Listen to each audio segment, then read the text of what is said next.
Monsoon सत्र शुरू होने से पहले ही संसद में सियासी तूफान आ गया है। सर्वदलीय बैठक के बीच पूरा विपक्ष अचानक बाहर निकल आया। आखिर ऐसा क्या हुआ कि बैठक शुरू होते ही कांग्रेस, टीएमसी, समाजवादी पार्टी, डीएमके, आम आदमी पार्टी और कई विपक्षी दलों ने एकजुट होकर वॉकआउट कर दिया। आखिर क्या है पूरा मामला, चलिए आपको बताते हैं इस वीडियो में।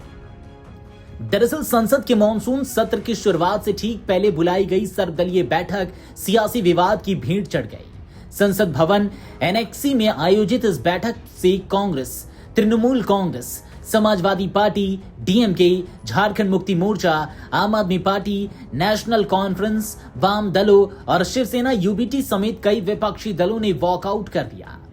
विपक्ष का आरोप है कि बैठक में एक ऐसे दल को शामिल किया गया जिसे लेकर संसदीय और कानूनी स्थिति अभी स्पष्ट नहीं है।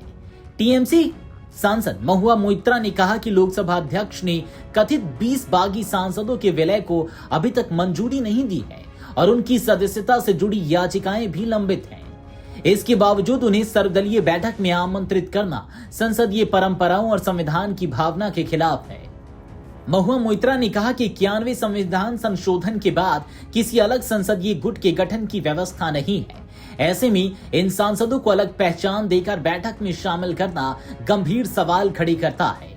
उन्होंने कहा कि इसी विरोध के चलते पूरे विपक्ष ने बैठक से बाहर निकलने का फैसला किया।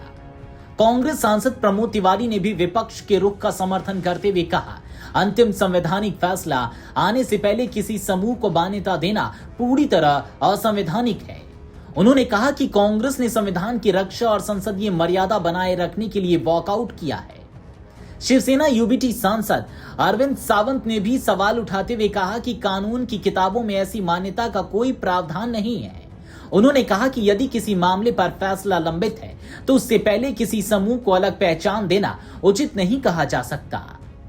आम आदमी पार्टी के सांसद एनडी गुप्ता ने भी अपने दल का उदाहरण देते हुए कहा कि उनके मामले में भी राज्यसभा के 7 सांसदों को अलग बैठने की व्यवस्था दी गई, जबकि उससे जुड़ी याचिका अभी विचाराधीन है। उन्होंने आरोप लगाया कि इस तरह की कार्रवाई लोकतांत्रिक संस्थाओं की निष्पक्षता पर सवाल खड़े करती है। उधर संसद का मानसून सत्र 20 जुलाई से 13 अगस्त तक चलेगा।